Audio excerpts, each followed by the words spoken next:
Hey guys, it's Justin again. In this video we're going to do a one-shot build of the Zaku 2.0. I'm going to show you everything that I do from start to finish to achieve the results I get on each build.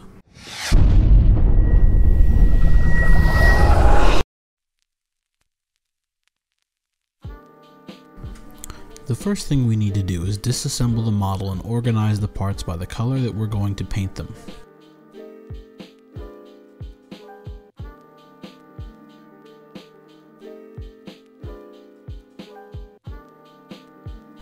Then we go through each pile and double check the parts for nub marks, mold lines, seams, and other things that might show in the final product.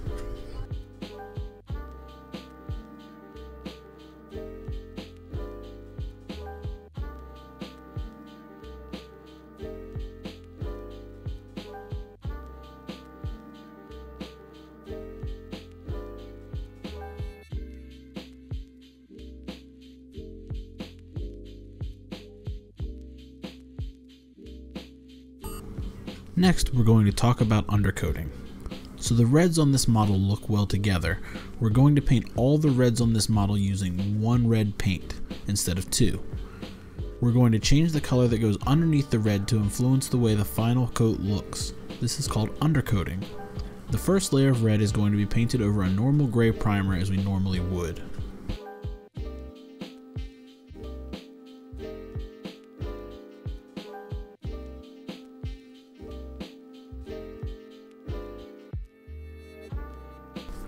For our darker reds, we're going to lay down our red over a black primer layer instead of gray, bringing the color down and making it a really dark, deep red.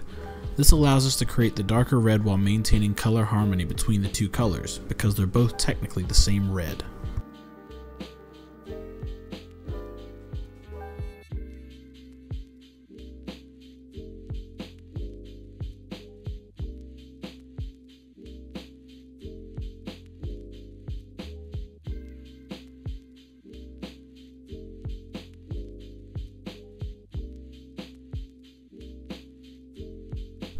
Now we're going to talk about frame painting. Before I do this, I usually separate my parts pretty similarly to how I paint my outer armor, but since I'm usually going to have to do a lot of masking, I'll think about how difficult to paint the piece will be, and then the best method to proceed, and then I separate my pieces. As you can see, several of these pieces are already base coated in Alclad's duraluminum.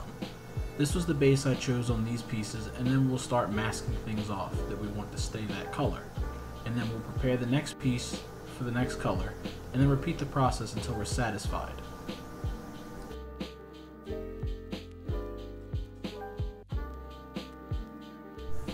Panel line washes are a fantastic way to make those little details pop out. We're using a pre-mixed panel wash solution here. This works by shaking the bottle up and touching the applicator to any of those details, and it'll allow the wash to run through them. Allow it to dry, and then clean using a paper towel or a Q-tip dampened with either enamel thinner or Zippo lighter fluid.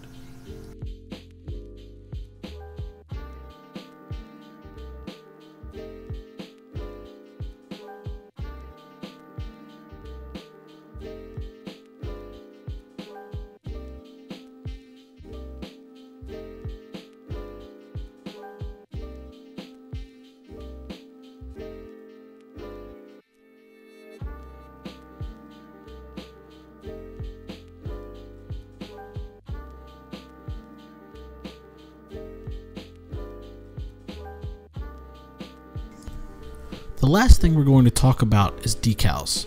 For this model, we're going to be using water slide decals. If you want to use stickers, please check out my video on maximizing the looks of your models without putting in too much work. Applying water slide decals is pretty straightforward. You're going to trim out the decals that you want to use and submerge them in water. While the decals are submerged, get your piece into place where you can easily transfer the decal to the piece without having to fumble around too much. I like to apply a drop of Mr. Mark's setter before I move the decal onto the part. After at least a minute submerged in the water, the decal should slide smoothly across the paper and onto the model. I get the decal into position, flatten it down with a Q-tip, and apply a thin layer of Mr. Mark's softer to melt the decal down to the surface.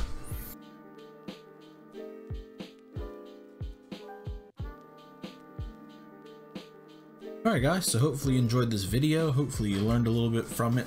Like I said before, I'm going to go ahead and expand a little bit on some of these topics, not all of them, but a couple of them. And we're gonna, get more in depth with why you're supposed to do some of these things. But this is just kind of a quick overview of some of the videos that are coming in the future. Again, hopefully you enjoyed, and I will put some links to some places you can go to support me if you choose to do so on the side of the page. So please check those out. Be sure to like and subscribe, and I'll see you at the next video, guys. Thanks. Later.